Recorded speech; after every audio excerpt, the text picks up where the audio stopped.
This is the story of an eagle named Guardian who had a dream to build a wall. By the end of the story, I'll leave it to you to tell us the moral in a comment or two. I'll tell you this story, though it might not all rhyme. For that I have neither the talent nor time. Our story starts the previous year with our heroic bald eagles that we hold so dear. Young Papa Guardian and dear Mama Liberty continue this saga in bald eagle history. With triplets afoot and space getting tight, the nest was too cramped, try as they might. "We need some new space," cried Mama to G, so loud that all heard Liberty's squee. "We need a good place where we oversee all of the nest and territory." Guardian thought really fast as to what he could do, for space was a-shrinking as the young babies grew. "I know what I'll do. I'll stand really tall atop these nest rails. I'll call it my wall." So Guardian's wall was his favorite place, for there he was happy, a smile on his face. There he could perch, keep watch and stay set, to protect his young family from every threat. Time after time and day after day, G used the great wall as a fish-serving tray. There he could stand above all the fray to feed his young eaglets every day.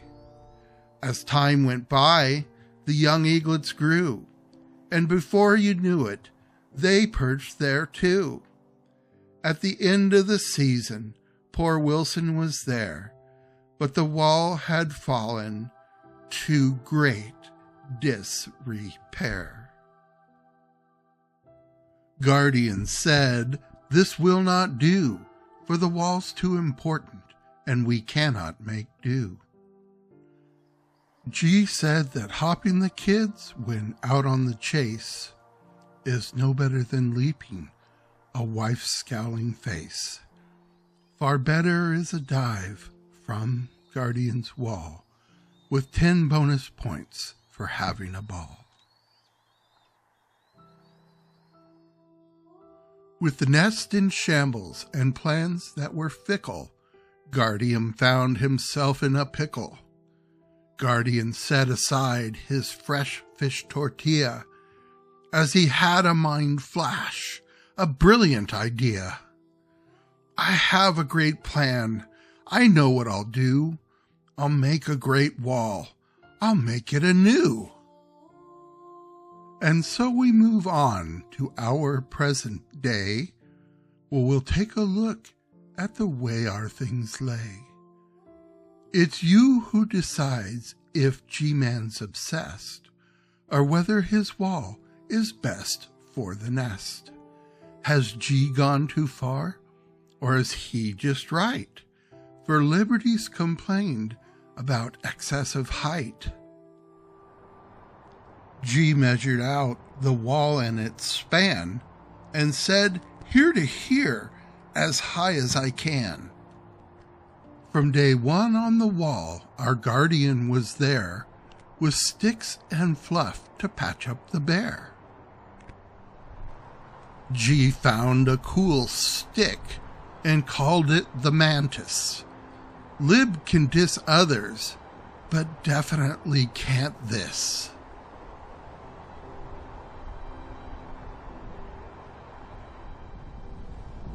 On and on G made the wall higher, as Liberty stood back and called it G's spire.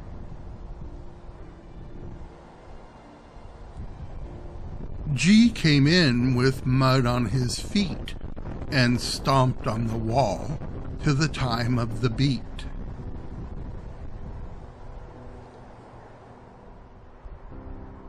Sometimes with a tug and war for a stick, our two lovebirds always made the right pick. G preferred every stick on the wall, elsewhere he feared they'd take a great fall.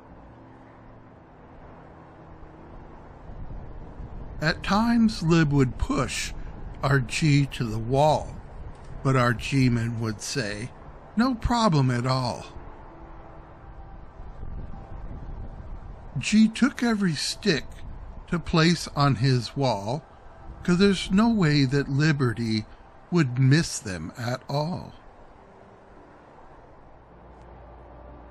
Guardian played on the wall when he could, for if Liberty caught him, she'd say it's not good.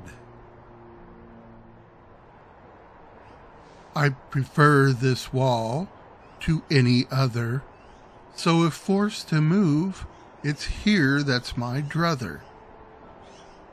Guardian enjoyed the wall with a view. When Lib would come by, he'd say, "I'm taller than you." At times Miss Liberty would tell G enough, and sooner than later, G found it tough. One day G flew in and the mantis was gone. With no other suspects, Lib was the one. G was unfazed, undeterred in the least, and kept building his wall like an unfettered beast.